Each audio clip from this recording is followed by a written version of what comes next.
Alright, hi, my name is Charlotte and I like to ramble. So I want to do a monthly favorites for the month of May. It's new for me, but I really like watching these kind of videos when other people do it, and I figured why not give it a try. I'm looking at the things I have right now, and it's a good mix of fragrances, books, I have some random stuff in here that I was just really enjoying, and then I also want to talk about a couple of music and channels that I've been enjoying because I kind of not necessarily discovered them, but I actually started to enjoy and appreciate them in May. And so yeah, if you are interested in hearing me ramble about the things I considered my favorites of May, please keep on watching. I'm going to start with fragrances because I feel like I'll talk the most about that category. The first one I have right here is Melograno by Santa Maria Novella. It's so pretty. This is a very, to me, I feel it's a very like soapy fragrance, leaning more into like the shower gel kind of soapiness, and it's fruity. And if you are into like the clean girl aesthetic, I think this would be a really good summer fragrance you could try out, because obviously you have that clean impression, but the fruitiness of it makes it very like bright and uplifting. And during this time, it's super hot, super humid. It doesn't feel too much, or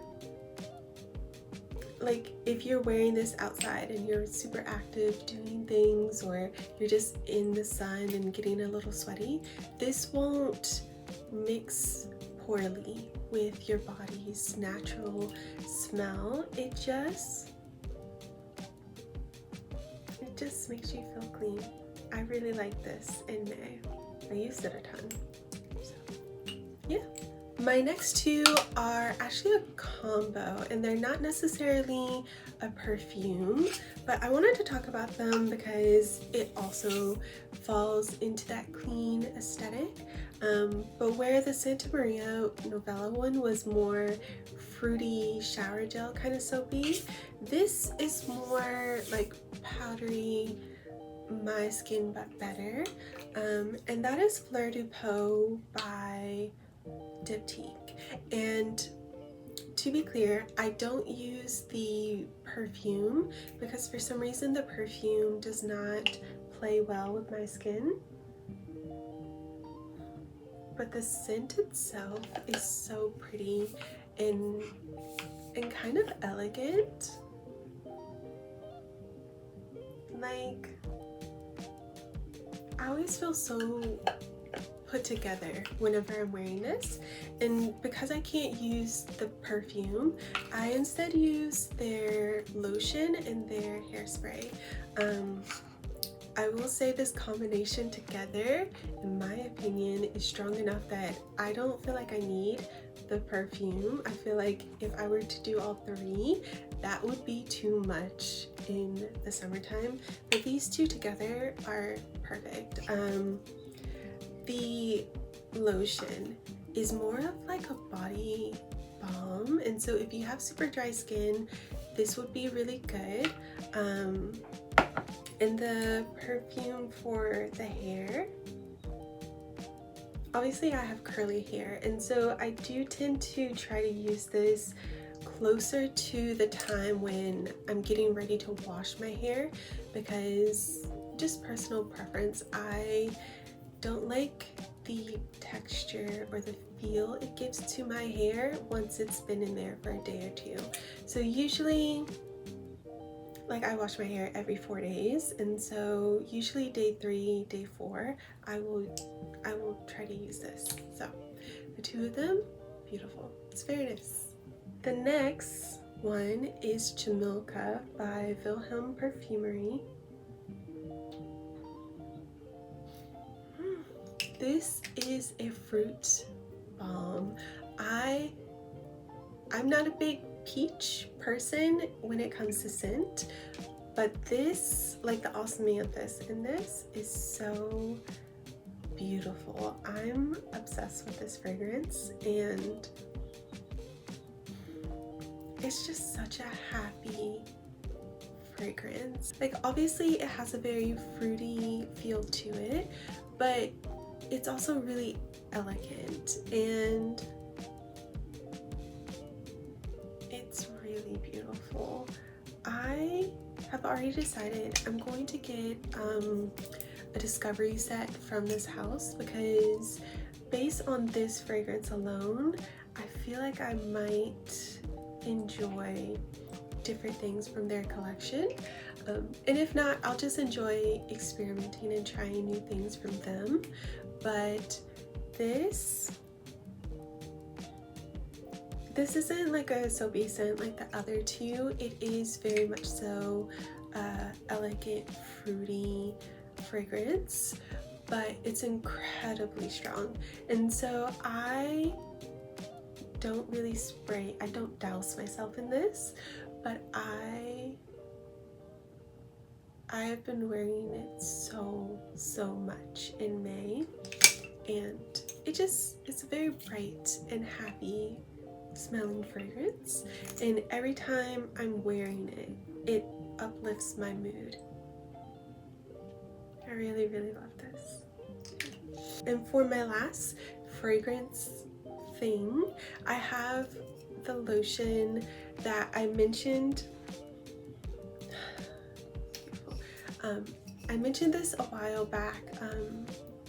I think it was like what I got for my birthday, and this is the Iris lotion from I think I've been saying this wrong actually. I think it's technically Officine Universelle Buly, and I've just been calling it Universelle Buly, so I'm sorry about that.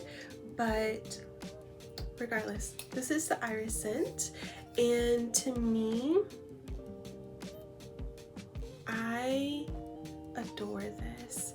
It's pretty light, both in terms of like how it moisturizes, but also the smell, but it's long lasting. Like, even though the scent bubble itself is like closer to you, I feel like at the end of the day I still smell this. I really want to get the perfume because I feel like wearing both of them will help project a little bit more, but I really love the scent of this.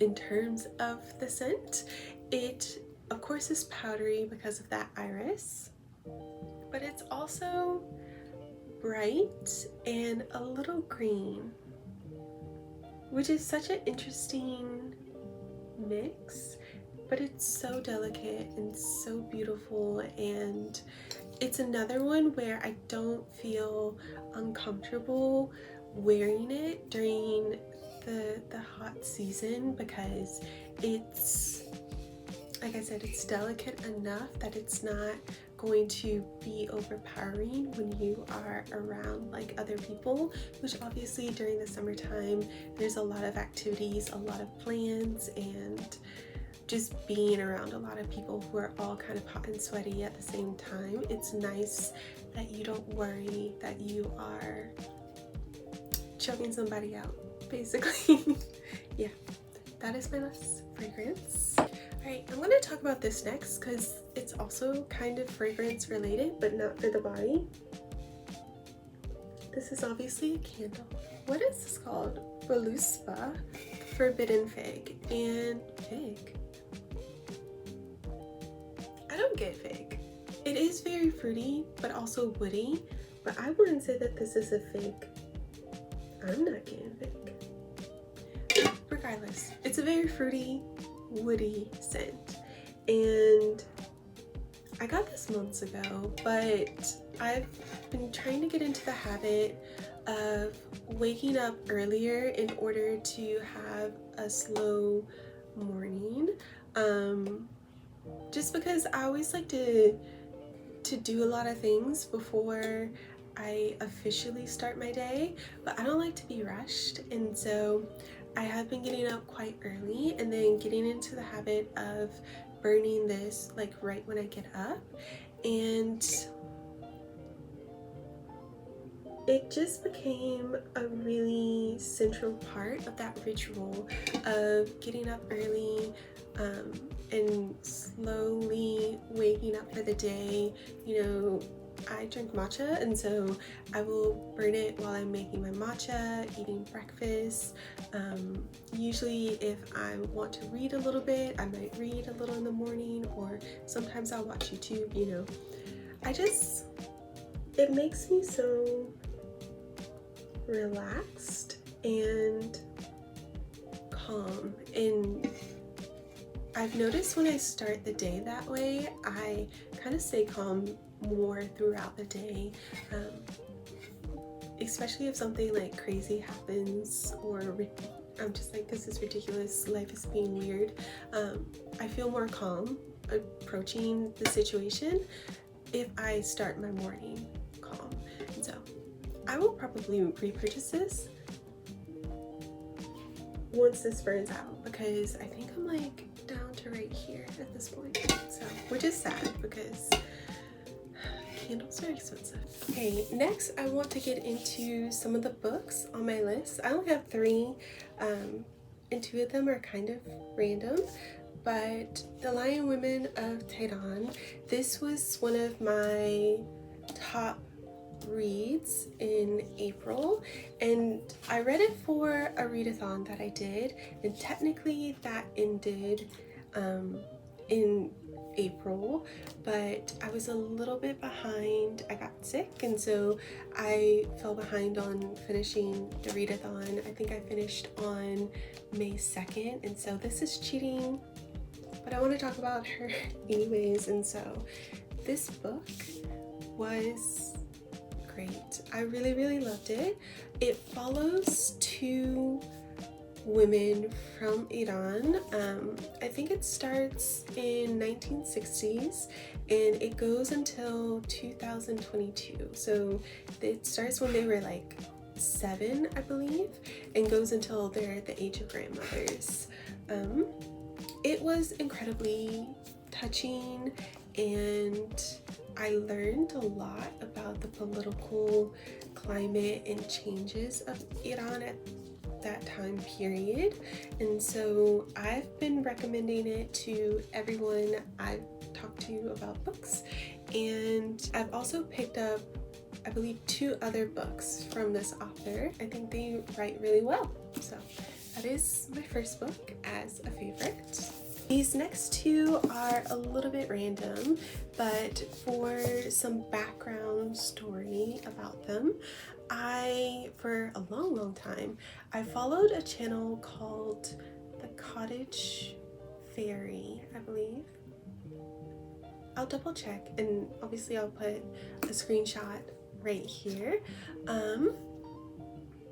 Basically, I followed that channel for a really long time, and then she decided to take a break from YouTube for I think a year or 2, and she came back randomly and was like, I have a bookstore, and I was like, great. And so because I like to read and I really enjoy her channel, I decided to show my support by buying a couple of books from her. I think this was back in December. I can't remember exactly. It was quite a while ago that I bought these, and I just got around to them in May because they match the theme or the feel that goes with May. So I'll talk about these really quick. The first one is Watercolor in the Woods, and this obviously is just a book that teaches you how to do watercolor for different elements from the wood, so the animals and different plants and all that jazz. I am not good at doing watercolor. I want to be good, but I also want to keep it as a fun, relaxing hobby that I'm starting, so I'm not putting pressure on myself to get good fast. But something I really like is that in the back there are these templates, and so what I did is I just took copies, like I scanned them. I would just go through, and if I saw one that I wanted to do, I would scan it, print it, and then I would do the watercolors, because I'm not really at the point yet where I'm comfortable drawing them. I guess I could trace it actually. I'm not really sure. I'm not that fussed about being super good at this point. I just want to have fun, and I enjoy it. I think this is a really nice beginner friendly way to get into watercolors. So that was my second book favorite. And then the last book favorite I want to talk about is the complete Brambly Hedge collection. I don't read children's books, but I mean, I was browsing their website, and if you have ever watched, I believe her name's Paloma, I might be making that up at this point, but if you've ever watched The Cottage Fairy, you'll recognize that her content is very whimsical, nature-based, and so I wanted to buy something on that theme, and this is one I've seen a lot of the artwork online, things like Pinterest, or I follow a lot of artists, and this is a style that comes up a lot, and so I figured I would go ahead and buy this and just read it for the heck of it, to be honest. It feels like something that would have been incredibly nostalgic for people if they read it as a child. I didn't do that, but I thoroughly enjoyed it in May, and so that is my final book for the month of May that I want to talk about. It's very cute. I wish I could draw like this.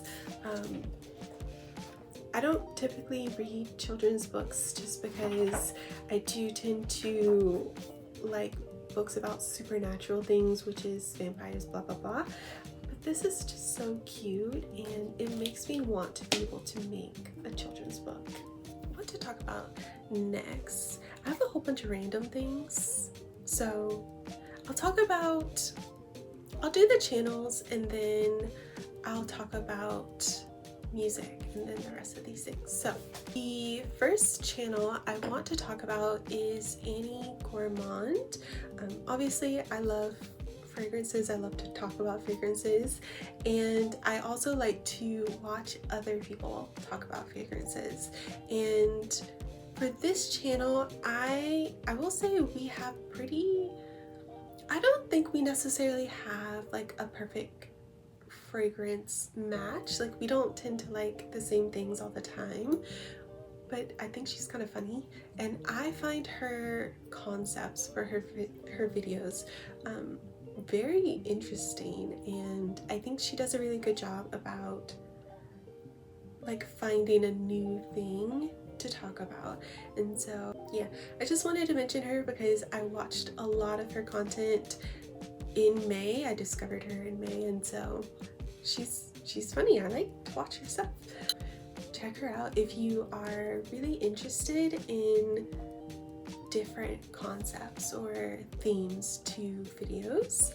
And then the second channel I want to talk about is Your Internet Mom Ash, I think is her channel. Basically, I wasn't going to watch this season of Euphoria.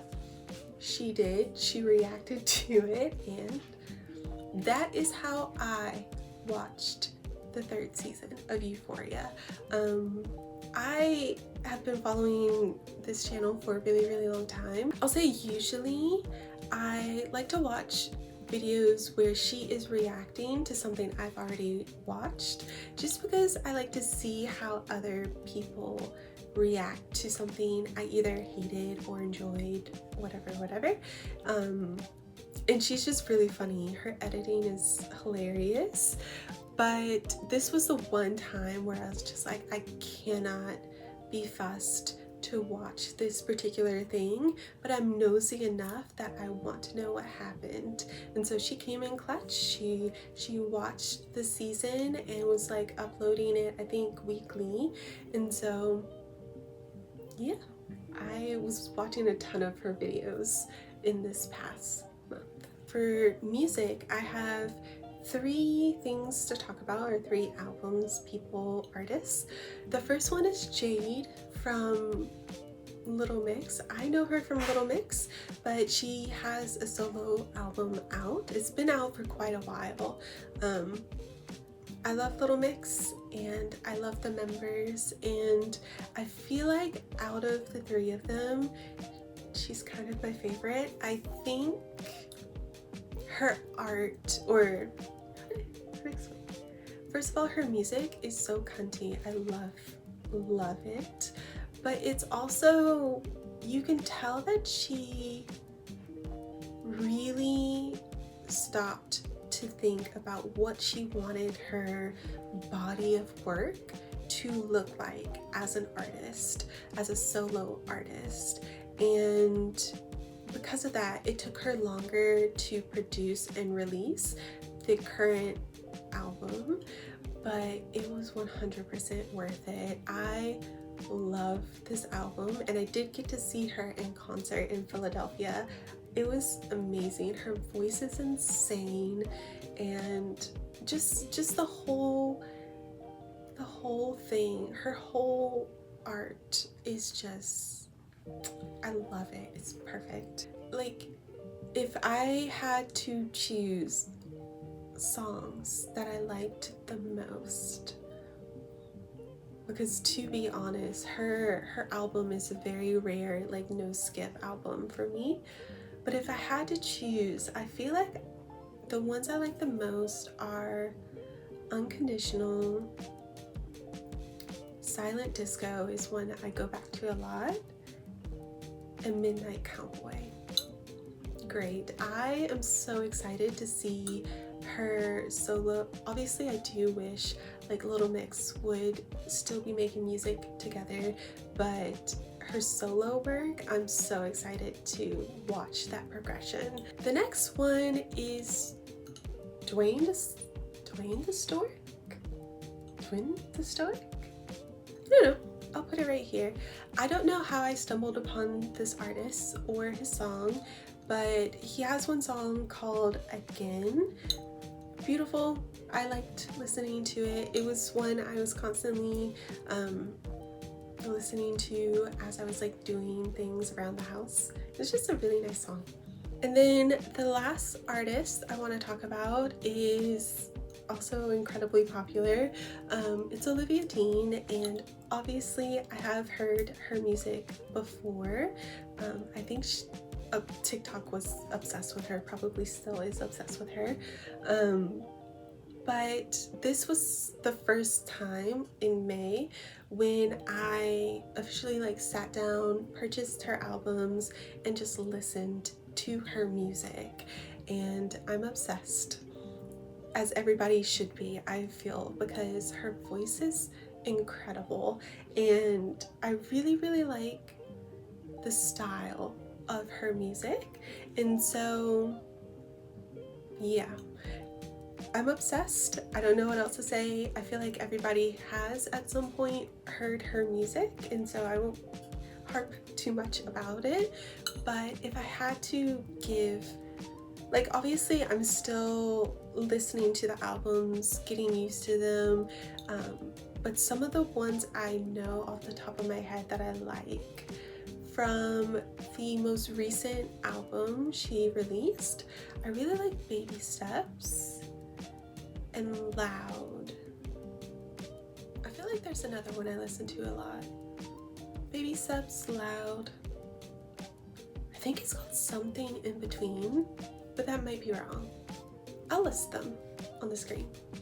Then I also have one of her earlier albums, and in that one, the two favorite ones that I have, one is called Carmen, and then the other I think is called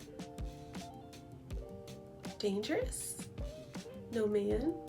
I might just be listing the names that I know at this point, but I do know that I really, really liked Carmen. Yeah.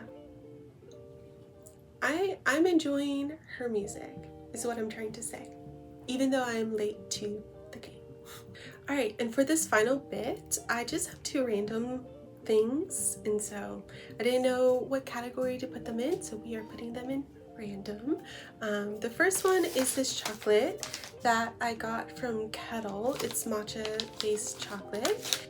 Like, obviously it has a pretty good matcha taste to it, but what I like about it is it has this roasted buckwheat on the bottom, and so basically it has that like crunch to it, and so it's not just like a melt in your mouth kind of chocolate, but I like to bite my chocolate, which I know some people say makes you a psychopath. I don't care. It's my chocolate, so I'm gonna do what I want. It's matcha-y, it's sweet but not too sweet, and it has a nice crunch to it. So if you are also into matcha chocolate, I would suggest that one. Alright, and then the final thing I want to talk about in my random category are these hair clips that I've been using recently, because I do a lot of scrunchies and also the giant claw clips, because I like to not really disturb my curls too much. But these are a nice way to get my hair up off of my neck, because both with the scrunchies and the claw clips, if I want to get my hair off my neck, I have to do like a tighter hairstyle, whereas these are really good about like getting them up and then clipping it where it's tight enough where it doesn't fall down, but it's not too tight that like you get a headache or you're ripping your hair out. And so these are the three that I've been wearing the most in May. I have this kind of copper one that has a really pretty like circle brush design on it. Really, really nice. And then these two are just like resin. This one's a plain green because this is one of my, I think this goes really nice with my, obviously I think this goes very nice with my skin tone. And then this one is just purple, kind of iridescent one. So yeah. All right, and that is the end of my May favorites. If you have made it to the end of the video, thank you for watching and listening to me ramble. I don't really know. Usually I will ask for like recommendations for books or fragrances at this point, but because it's kind of just a roundup of everything I loved, I don't know if I should be asking for recommendations. Anyways, long story short, I would like to say thank you for watching my video, and I hope you have a wonderful rest of your day and a really good June. Yeah.